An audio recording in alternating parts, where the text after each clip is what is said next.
Hi guys, welcome back to Elephants in the Room. I feel a little weird. I don't know. I feel like a little anxious as I'm filming this, which is really weird. Because I'm really excited about today's episode. But yeah, I'm just feeling like a little bit overwhelmed and like, I don't know. I actually spent a good amount of time trying to plan this episode and prepare because I really want to be intentional about the things that I talk about. But I guess I just kind of am feeling like a little bit of like imposter syndrome, or like kind of just doubting myself, or like doubting everything in this moment. But we're gonna do this episode anyways, and yeah, we're just gonna talk. And I just need to not be scared, because fear is not good, and it's not from God. So we're just gonna do this. Let me crack a can open. Cheers. This is like one of the best flavors ever. Anyways, how was your guys' week? I hope you guys had a good week. How was my week? Let me think. I'm trying to think about this last week. My week was actually good. Went through some hard stuff. There was 2 days that were, well, I guess one day that was really super challenging, but I feel much better now, and things are looking up, and yeah, it's all very complicated. So today I wanted to talk about something that is very complex, and matter of fact, like as I did research on it and tried to obtain as much information as I could, it was very interesting because there was just a lot of different opinions, a lot of different explanations. And there wasn't anything that was like super clear about it, which is cool, which is why I'm happy to talk about it, because I want to talk about these things that are not spoken about enough, or not talked about enough, or, like just dig deeper into these topics that we like talk about, but we don't really talk about. And especially we don't talk about like the unglamorous side of these things. So today we're going to be talking about growth, and why it's so painful, and why it's so messy, and just a little bit more of what growth is. And so I just started doing research on it and trying to just like dive deeper into growth. And then also thinking back to times in my life when I've experienced a lot of growth, and just trying to like wrap it all into one. So yeah, this is going to be kind of interesting. So when you think about growth, like I initially thought, okay, like simply what is just growth? Like what's the definition of growth? And it's literally just when something is like enhancing or growing in size. As far as like a plant or a human or anything like that.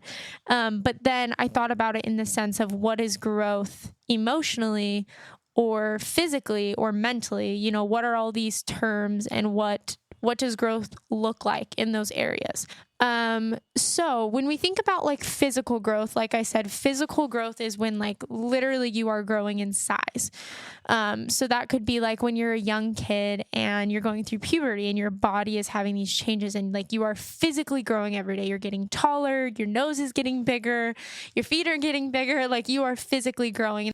So that's like when you think about physical growth.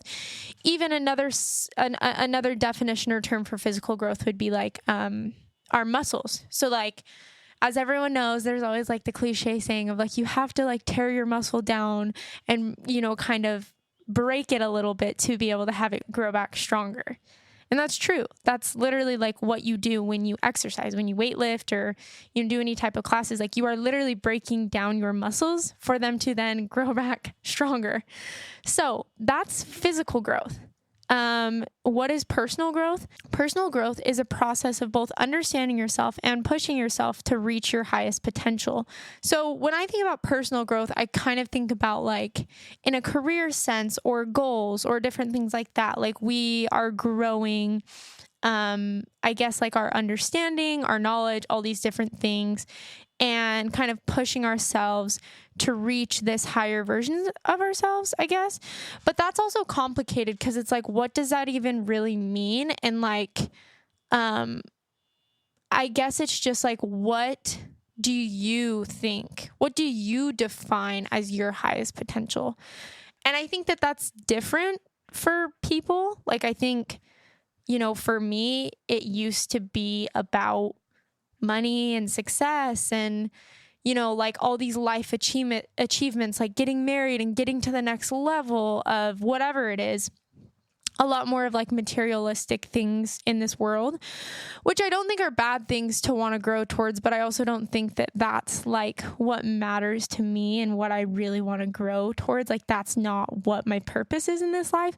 And so for me, like what matters to me and what I feel like the highest version of myself or my highest potential is becoming more like Christ, and also like falling into, and obeying and leaning into God's will for my life and his purpose for my life.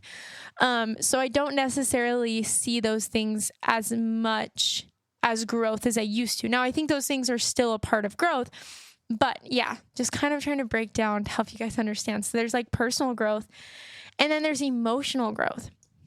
So emotional growth involves learning what feelings and emotions are, understanding how and why they occur, recognizing your own feelings and those of others, and developing effective ways for managing those feelings.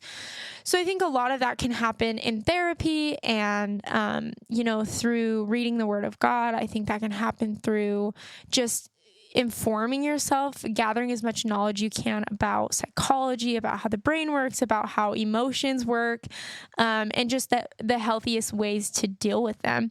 And then obviously there's also spiritual growth, and that is, I believe, just growing closer and developing a deeper relationship with Jesus and learning more about him and, just trying to be more in touch, in tune with his spirit. So there's a lot of different parts of growth. And overall, like, growth is obviously a good thing. I think that there's not one person who would say like, oh, growth is a bad thing. But I feel like we don't always talk about like how it really happens and the messy side of it and the dark side of it and the scary side of it, and how growth is one of those things that's kind of hard to identify. It's kind of like a lot of the times when we are going through something where we are growing, we don't really realize it until after. And we go through something really terrible and it feels like we're taking a billion steps backwards. But really, when we get to the other side, we see that it was actually leading us to that point where we could look back and be like, wow, that's why that happened. And that's why I had to go through that. It all makes sense now. And on the other end of all of that, I'm happier and I'm better off and I'm a better person. And it led me closer to what I want or what is good for me or, the better version of myself that I want to be. So it's like a lot of the times growth is really confusing and really messy because it's like, what even is it? Like, do you know what I mean? And it's really hard to identify because during the growing process, it's almost like we can't even tell. So like, for example, like our hair grows every day. Now, do we wake up every day and look in the mirror and we're like, oh my gosh, like my hair is growing. Like my hair grew an inch. Like my hair is so much longer than it was yesterday. No, we don't even notice it. We don't really even pay attention to it. Matter of fact, we usually don't notice that our hair has even grown, at least for me. And then, I'll go to like a family reunion or, something like that. You go to some event or you see old friends or someone and they're like, oh my gosh, your hair is so much longer. Like your hair is so long, it's grown so much. And you're like, oh my gosh, crazy. Thank you. Like, but you didn't even really realize it because it's such a small change every day that you're not going to look in the mirror and notice it. It's not going to be something that you identify or really recognize until a substantial amount of time has gone by. So it's like that is literally growth.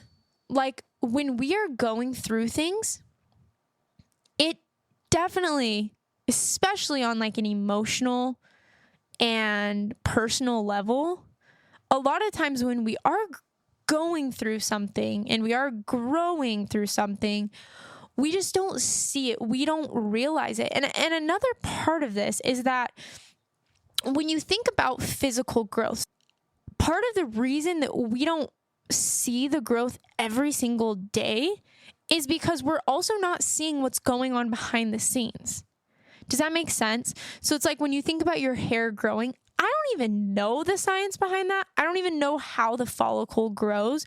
All I know is obviously we have like hair follicles that go down in our head and they're deep and somehow they're growing. I don't know what the science is behind that, but I know that there is science behind that. And then you think about, like our physical bodies that grow.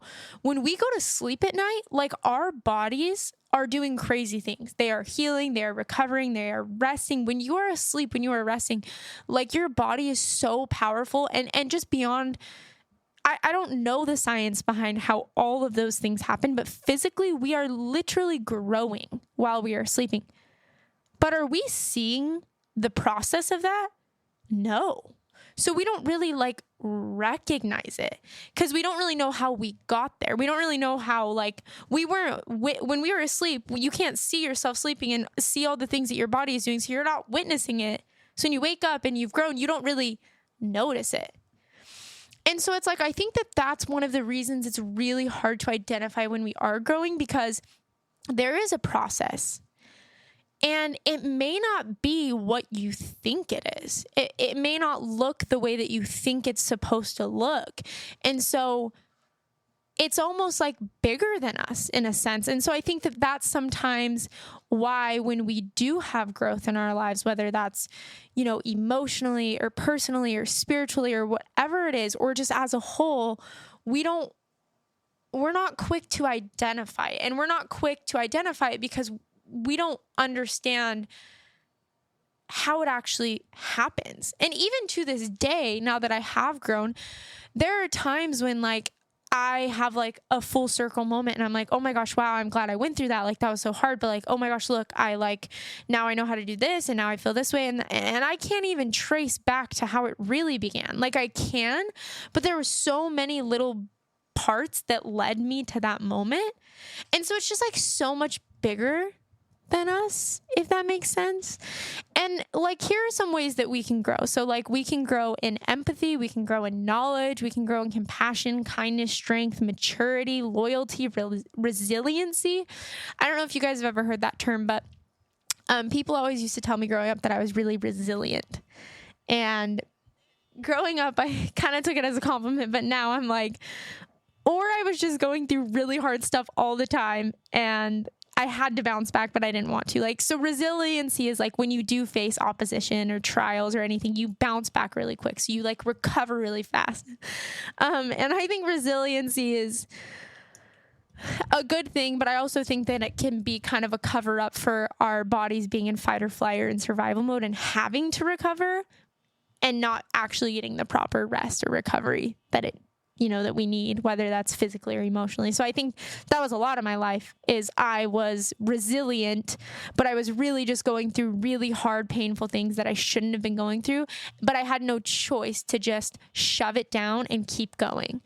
And the whole saying like, fake it till you make it, I don't really believe in that. It's like, yes, I get where you're coming from, but I think like you have to like walk through what you're going through to get on the other side. You can't jump, you can't take shortcuts. Like you have to literally go through it to get to the other side. And so I think sometimes like the whole term of like, oh, you're so strong or you're so resilient. It's like, maybe I just haven't actually had the time or the support or the environment to like healthfully and like actually go through and experience and feel the emotions that I should and the pain and all these different things. And like, you have to feel it to heal. You have to feel it to heal it. I believe that. And so a lot of times when we're just shoving down our emotions and shoving down what we're going through, we just keep going. It's like, it's going to catch up to us. It's going to catch up to you. And you're going to have to stop and you're going to have to slow down to actually heal and recover from those things that have happened to you or those things that you've been through. I got a little off track, but all of that to say is there's a lot of ways we can grow. Now, I feel like I'm giving like some TED talk on growth. And I don't want this to just be like something you can just go, like this podcast isn't about like just spewing knowledge. I don't know a lot, and I spend time researching and doing things. But I also want to tell you guys my experience, and I want to talk about like parts of these things that aren't talked about. And a lot of what I kind of just went over is stuff that you can find and read on the internet. So I want to talk about the other stuff. Now, obviously, growth is scary because it requires change. You're going to stay the same if nothing changes. You know, we're always looking for like a quick fix. And that's one of the things about growth is it's like not, because like true growth and healing, there's no time limit on that. And it's so accustomed to you and to the things that you've been through. So there's just so many layers and it's so complex. And I think that's why it's interesting to talk about these things, because it's almost like if you get too specific and if you say something is the exact certain way, it's almost discouraging in a sense, because then when someone goes through something that's a little bit different than what someone explains, they're confused and they question if they're actually healing or if they're actually growing. And I know you guys have probably heard this before, but like healing isn't linear, and healing is a really huge part of growth. It takes a lot of acceptance to start to heal. And then after we start to heal from the things that have happened to us or the things that we've been through, that's when the growth comes in, because that's when you take the bad things that have happened to you and the bad things that you've been through and the mistakes that you've made, and you recognize what happened, you accept it, but then you realize that you want more and you want better. So you learn lessons, and then you actually learn to apply those lessons to your life. And not only that, but to apply the peace and the acceptance to your life that you maybe didn't have before. And so it's like, growth is messy and it's complicated, but there's just so many parts of it. And then also one thing I want to have you guys consider is like sometimes a plant stops growing. And sometimes, you know, that's because it hasn't seen sunlight. And sometimes that's because it wasn't being watered. Sometimes it's because you planted it in the wrong spot and maybe it can't receive what it needs. So you have to uproot that plant and move it. All of that to say is that growth requires change. We're not going to grow. We're not going to learn if we don't let ourselves go through changes. And changes are uncomfortable and changes are scary. When we experience or go through changes in our lives, we don't know the outcome. And that's super scary.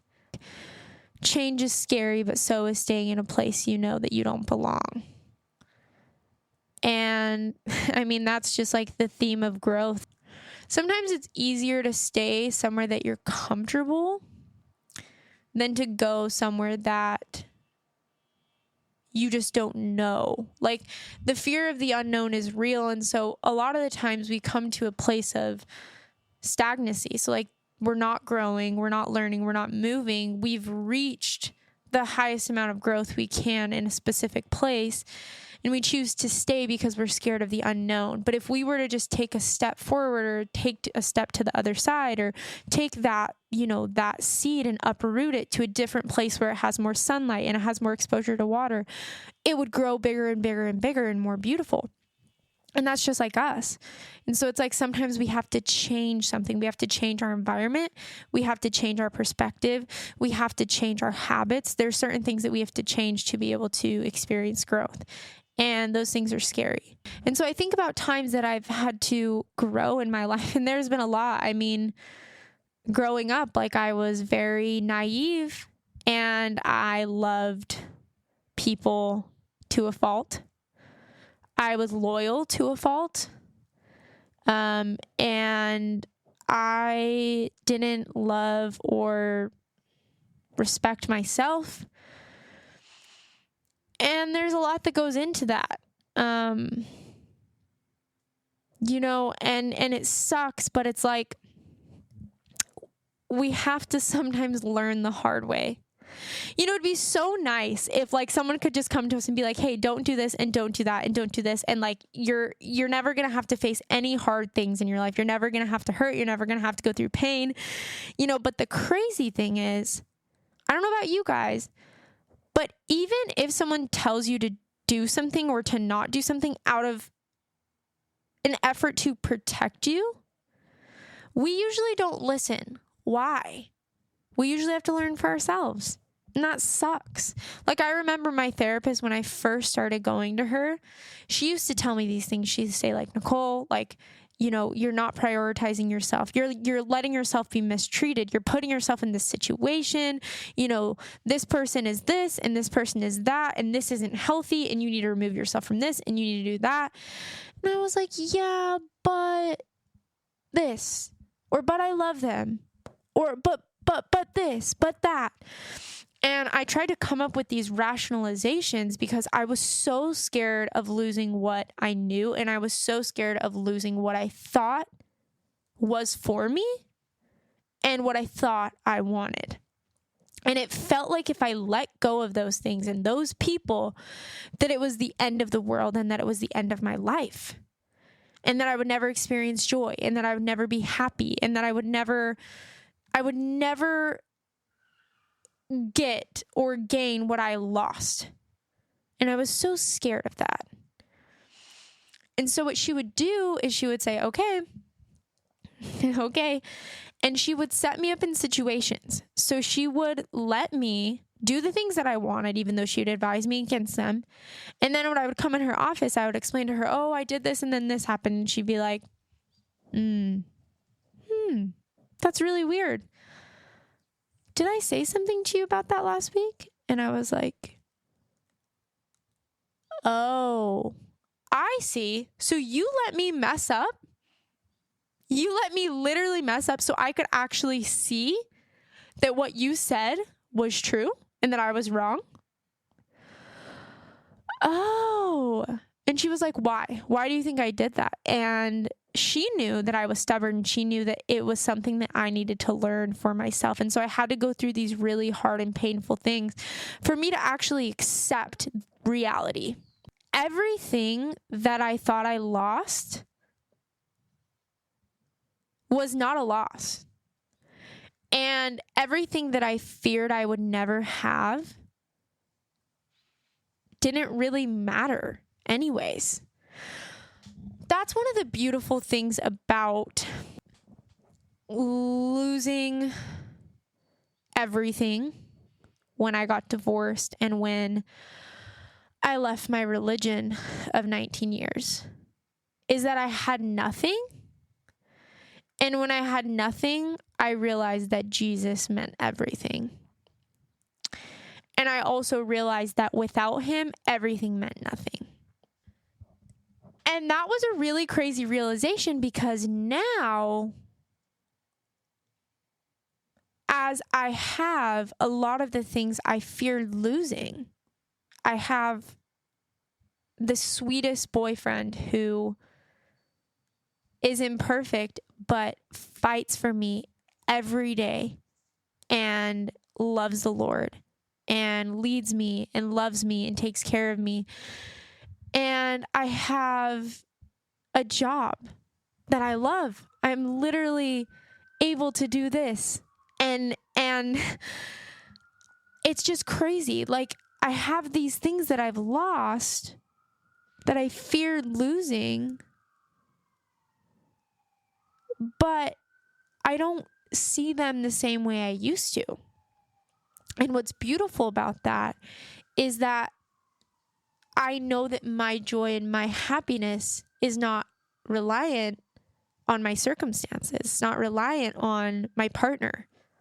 It's not reliant on what I do for work or where I live or how much money I have in my bank account. None of those things matter.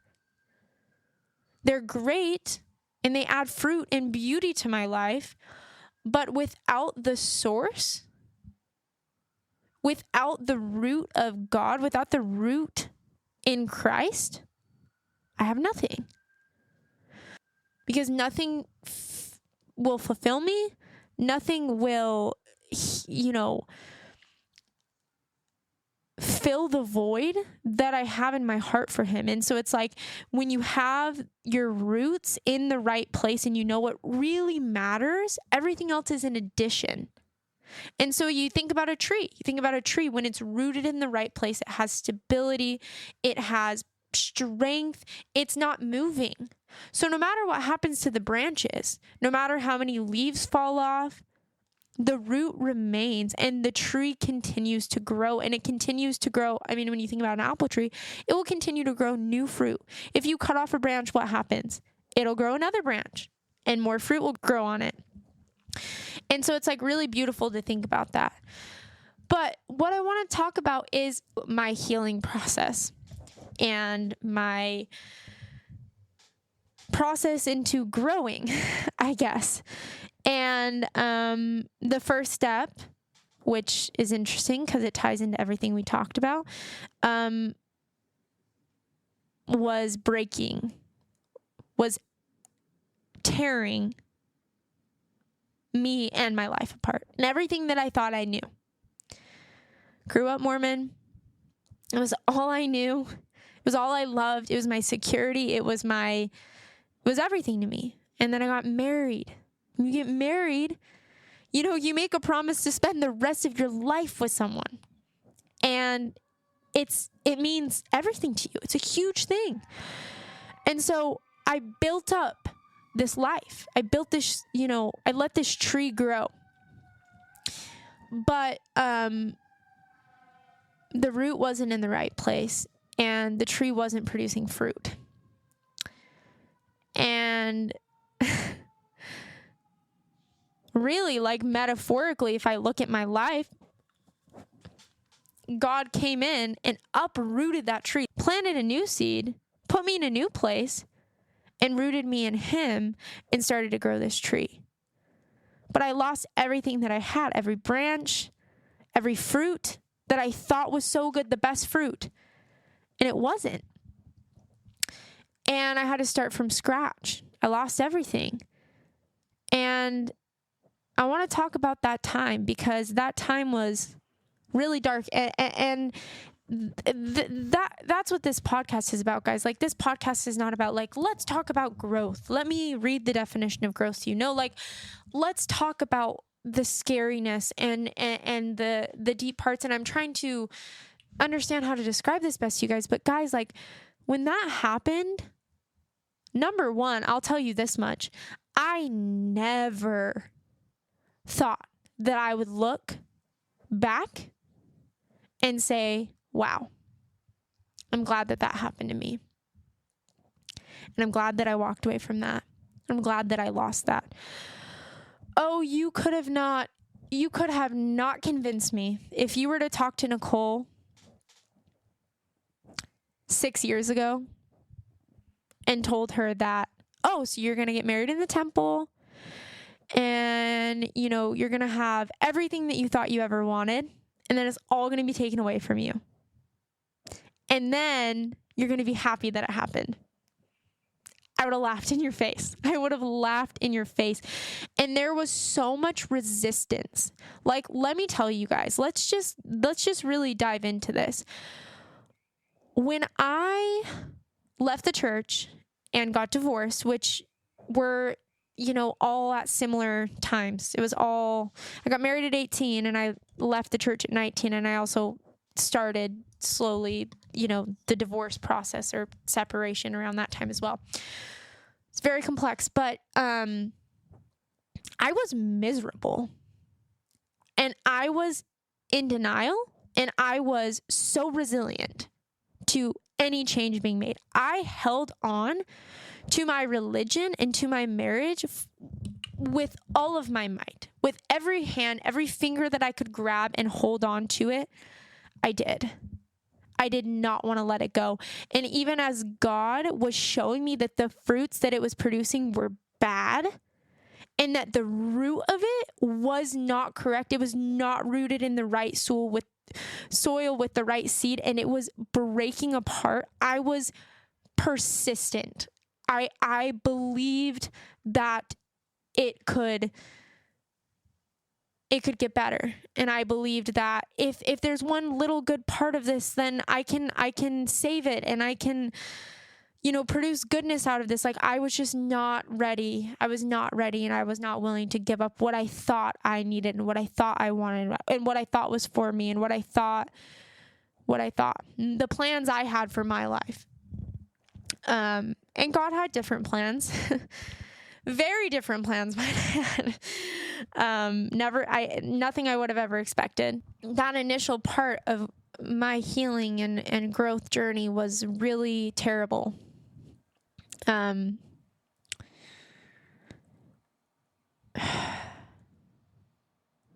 It's uncomfortable to talk about these things. And it's funny because, like, this podcast is all about me being really vulnerable, but sometimes it's actually really scary to be vulnerable because these are like some really dark times that I went through. Like, if you guys would have met me or known me during that time, I was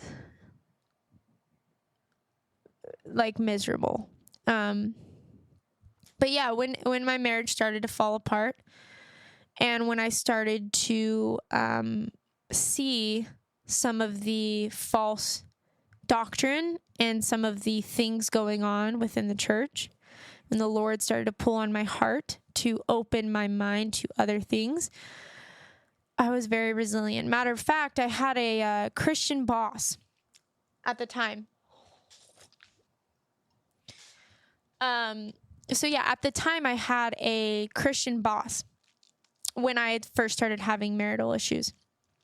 And obviously I was Mormon. I grew up Mormon. I got married in the temple. I actually taught primary at the time. So I was very active in the church at the time. And he always used to encourage and ask me to go to his church. And I was like, thank you, but no thank you.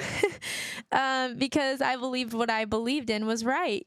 And I didn't see any reason in entertaining any other ideologies or beliefs. And even though as a Mormon, you also are a Christian, and you're taught that you believe in Jesus. So even though you have different beliefs and there's additives to all of that, you primarily are a Christian. So I used to, or that's what is taught. And so I used to tell him like, oh, I'm a Christian too. And he would be like, oh, cool. Like, so like, what do you guys believe about this? And what do you believe about this? And we used to kind of talk about these things. And growing up, one of the things about me too is I was very hard-headed. I think I was always not super judgmental just because of my childhood, but I definitely was hard-headed in the sense that if I believed in something, I believed in it and you couldn't change my mind. And one of those things was the church. Matter of fact, when I left the church, my family was so shocked because they thought I was the last person that would ever leave the church of my family. Like, I was like the one that they were like, she'll never leave. But yeah, so he had started to, ask me, oh yeah, you want to come to Christian church? And I was like, maybe, I don't know. Long story short, the only reason I ever ended up going was because I was seeking advice from someone who was in the Christian church who had also had similar marriage struggles. And so I actually met up with her just to chat with her because I needed support and guidance because I was desperate and I needed help and I was hurting. And she met me at the church. And I remember when I went to the church, I pulled up and I saw a cross. And in the church, crosses are kind of like, you don't want to represent the death of Christ. They don't want to like show that too much, and so they don't like showing the cross as much. It's interesting. I don't want to say too much because I don't know if I know the exact reasoning, but moral of the story, LDS people, we don't wear crosses. We don't represent ourselves with crosses. That's like not a thing. And then obviously Christians do. And so I saw this cross and I was like, oh, I just got this like kind of bad feeling and was like, oh, I don't know. Like, you're kind of taught that everything else is like, they have some parts of the truth, but we have the whole truth. And it wasn't a good feeling. Moral of the story, I had this kind of dark feeling and I was nervous to go in the church. And I remember I walked in and I was like, okay, this isn't as scary as I thought. And I actually don't feel as dark as I thought I was going to feel in here. But I had convinced myself that I knew exactly how I was going to feel. And it's because I had a way of life and I had a belief and I wasn't willing to see or change what I believed in or what I was going to do. Or I wasn't willing to change my heart position or my thought position And so it wasn't until I actually exposed myself to that I was able to see, oh, maybe I'm kind of wrong about that. Long story short, that following week, I decided to go to Christian church finally. And I remember when I walked in, I literally had come from my Mormon church service, and I walked in and I saw everyone just with their arms up in worship, praising God, and saw people crying. I saw people I just felt the Spirit. And I remember looking at all these people and I was like, oh, so like they love God too. And like, this isn't as scary as I thought. And like, it was a moment of, really realizing my lack of maturity, in a sense of like, I thought I just knew everything. And then I saw like, oh, wait, okay. Like maybe the Mormon church isn't the only place who knows the truth, or I don't know. It shocked me, but I had to get out of my element. I had to get out of my environment to even be exposed to see that and to feel that, which then pushed me into growth, which leads into all of this. Long story short, I was so resilient to take those steps. I got a Bible. When I got a Bible, I started to read the Bible, and I started to fall in love with Jesus, and I started to develop a personal relationship with him.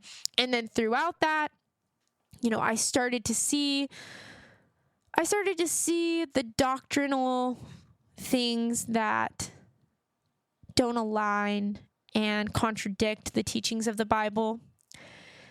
And that was scary. You want to know why? Because I loved the church. It was everything to me.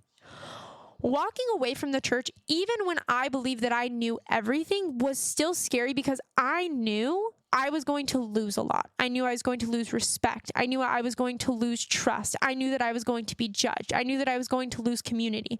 And I feared the other side. I feared what dating would be like outside of the church. I feared never being understood. I feared, what if I'm wrong? I had all these fears, but I knew in my heart that as hard as it was to walk away from the church, I knew that it was the right thing. And I knew that once God had exposed the truth to me and had shown me who he was, losing everything was worth gaining him.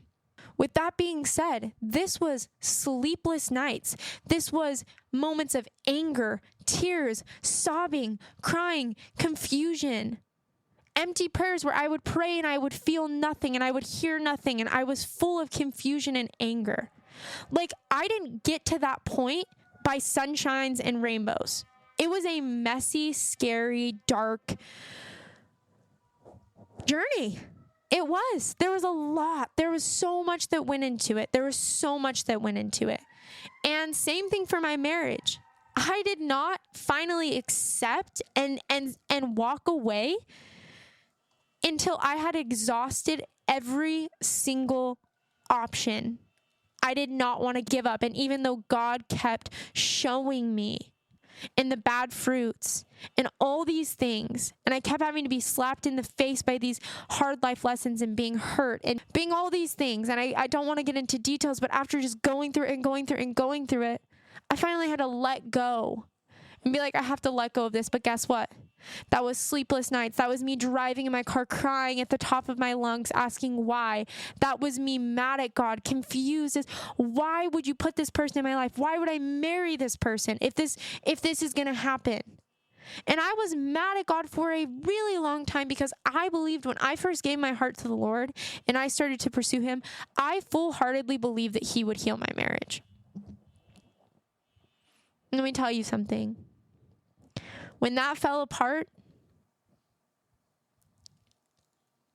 I was really angry at God. I was really confused. And like, these times are scary to talk about, but guys, like, I used to literally sit in my room, blood curdling tears, snot down my face, crying out to God, yelling at God, yelling, anger, cussing. I was so angry. I would go on drives and listen to sad music. I would go and listen to podcasts about the church, and I would get so mad and I would be so confused, and it was so much. I had no hope, and I was so lost, and I was mad, and I didn't know how. I didn't see the other side. I didn't see how I could have ever survived.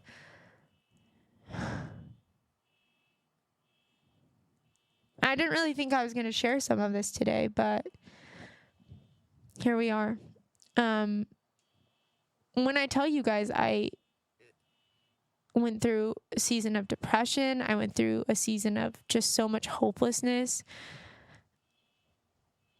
I went through a lot of seasons in that time, and it was really messy and scary.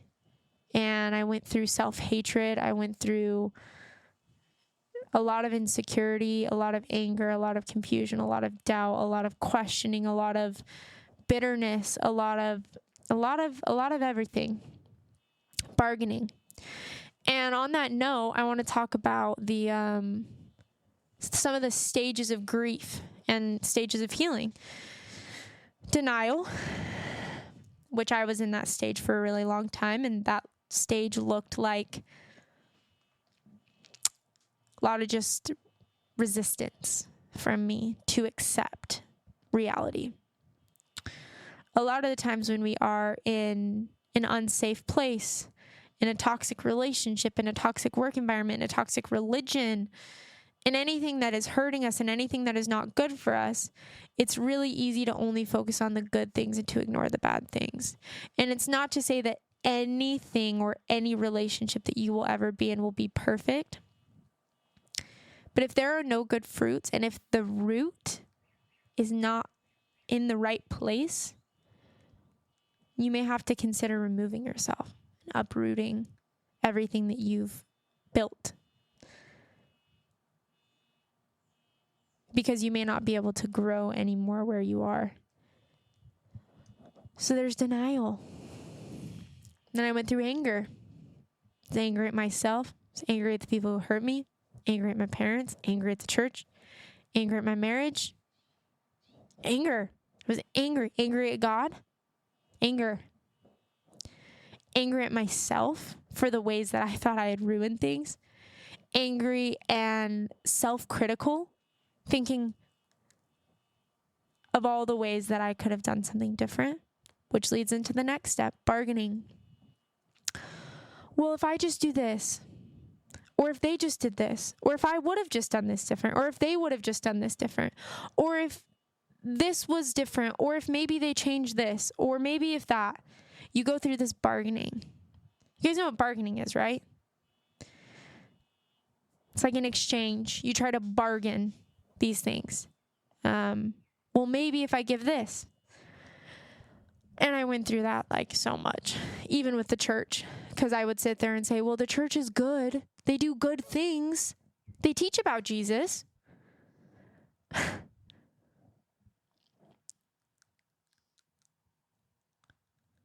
But the foundation and the roots is not right. And it's not the truth, I believe. I believe that the word of God is true. And if there's anything that takes away from it or discredits or contradicts what I believe God said, can't be true. Not to mention there's a lot of things that goes into that. And to be honest, guys, I've been really scared to talk about the church on this podcast to the depths that I want to, because I don't want to hurt people. I have a lot of people in my life, a lot of amazing Mormon LDS people in my life that love Jesus and that love others. But this podcast is about talking about hard things and things that are uncomfortable. So if you are a Mormon or you are LDS, you're part of the Church of Jesus Christ of Latter-day Saints, I love you. I'm so happy that you're here. And I never want to disrespect or devalue your beliefs or where you're at, because guess what? I was once there too. But at the same time, this is a part of my story. This is a part I feel of my purpose. And it's a duty that I feel like I have to myself and to God, to anyone else who's going through what I went through, to share. And I hope that you hear my heart and that I want to do it as respectfully and kindly as I can, because I understand.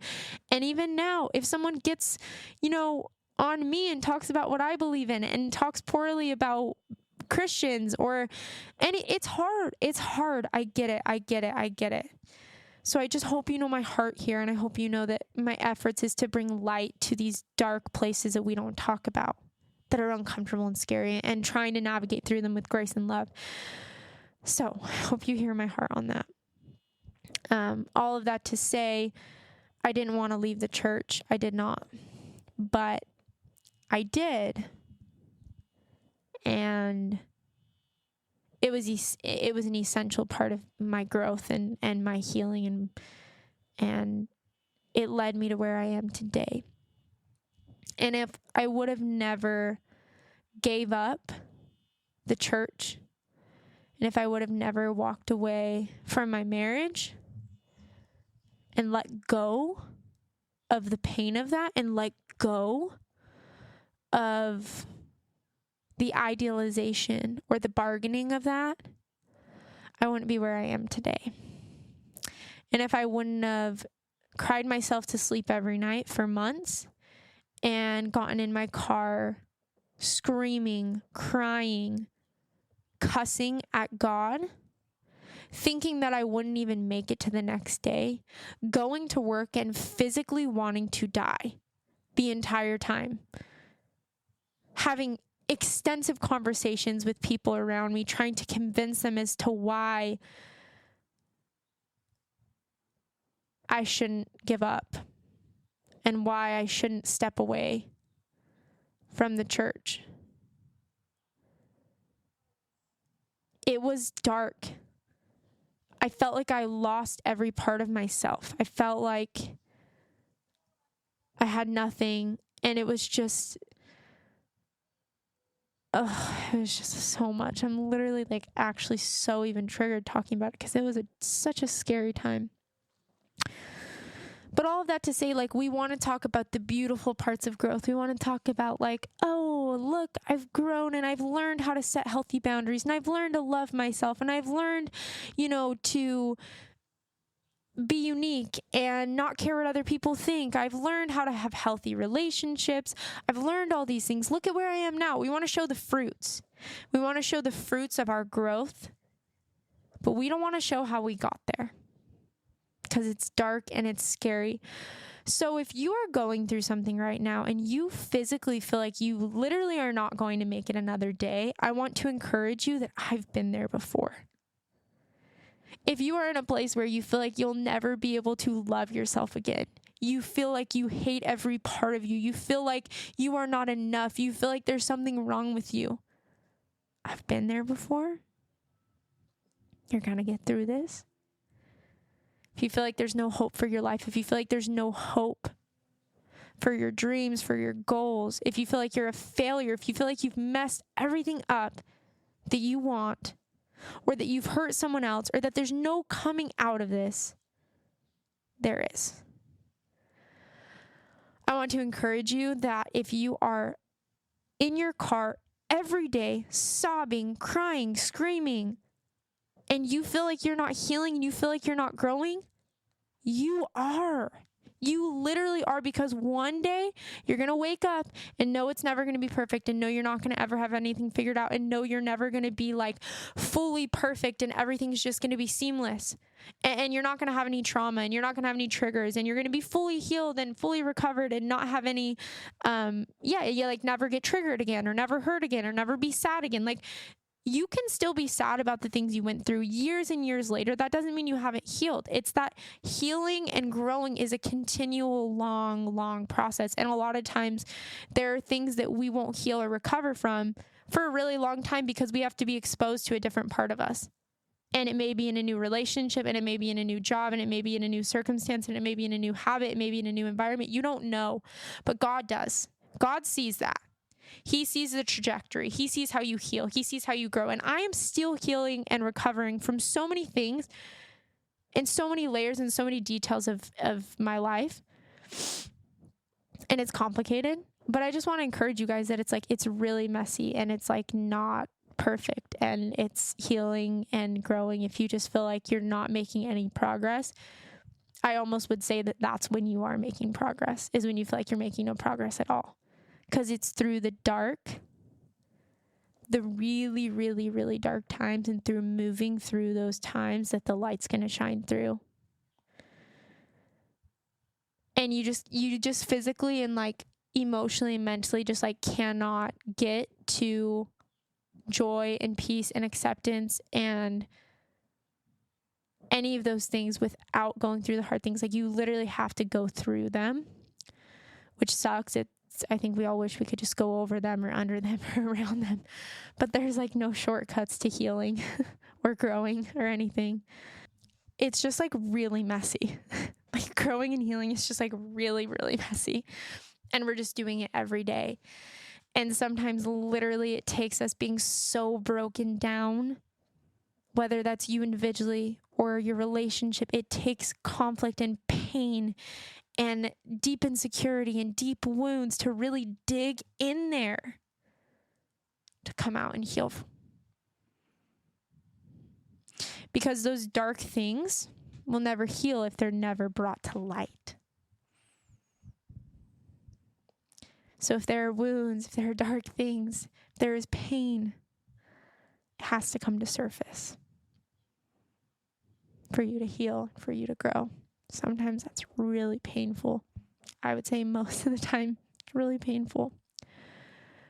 So I almost want to say, if you are literally going through it right now and you are going through pain and sadness and confusion, and if your life is hard and if what you're going through is hard, I want to encourage you that you are on the right side. Because when you come out of this, you're going to look back, and I know it doesn't feel like it, but you're going to be grateful that it happened. Because you couldn't be and you couldn't go where you're meant to go if you didn't go through these things that you didn't want to go through. Maybe things that you didn't deserve. They always say God gives his hardest battles to his strongest soldiers. I don't believe that. But we do live in a world full of evil, sin, free will. A lot of bad things can happen. But the promise that God gives us is that he will turn everything that the enemy meant for evil and use it for your good and his glory. And if my life and my story isn't evidence of that, now again, I'm a work in progress. Trust me, guys, my life is not figured out at all. And there's still a lot. There's a lot going on. I know it may seem on the outside like I have it all figured out, but trust me, my life's not perfect. And there's a lot of really dark stuff and painful stuff that's happening right now. But I know that God is using it to grow my character. And he's using it because I'll tell you this much. I would not appreciate where I'm at right now. I would not appreciate the relationship I'm in and some of the freedom that I have in my walk with God and in what I do in a career if I didn't go through what I went through. And I also don't think that I would have been able to handle it.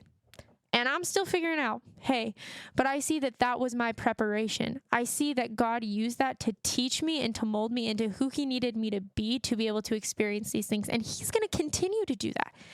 I'm going to keep going through really hard things, but I know at the end of the day that it's going to push me closer to him, and it's going to push me to be more like him, and it's going to push me more to the things that are meant for me. So when you face hard times, when you face these trials, when you face sadness and confusion and isolation and insecurity and just pain and destruction, just know that there is good that will come out of it. I know it doesn't seem like it.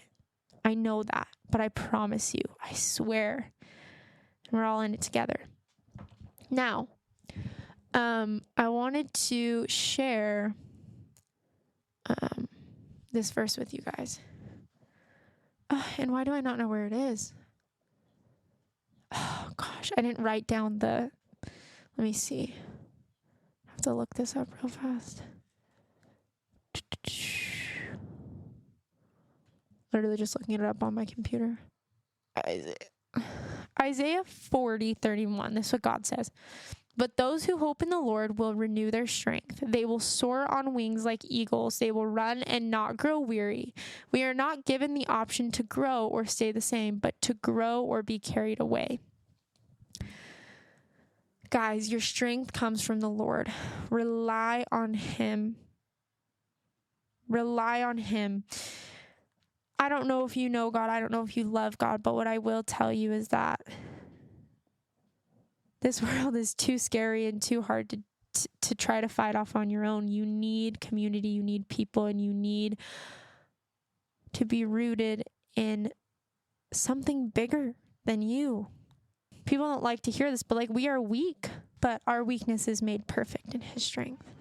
And weakness and breaking down, destruction, it's going to lead to life. It's going to lead to fruit. And no, it doesn't feel like it, but I believe that it will. But yeah, so that's the end of this episode. I hope that anything that I said resonates with you. I hope that you guys know you're not alone. And yeah, I love you guys. Hope you guys have a great week. If you'd like to support me, you can follow me on all my social media platforms, Nicole.Donna. You can also follow my podcast on all its socials. I have Facebook, Instagram, YouTube, TikTok.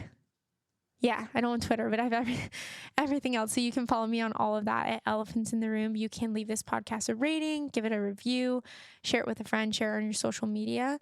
All of that matters, and it all adds up. So if you do that, thank you. But yeah, I'll close this episode out by saying, what elephants are in your room? My name is Nicole, and I will talk to you guys next week.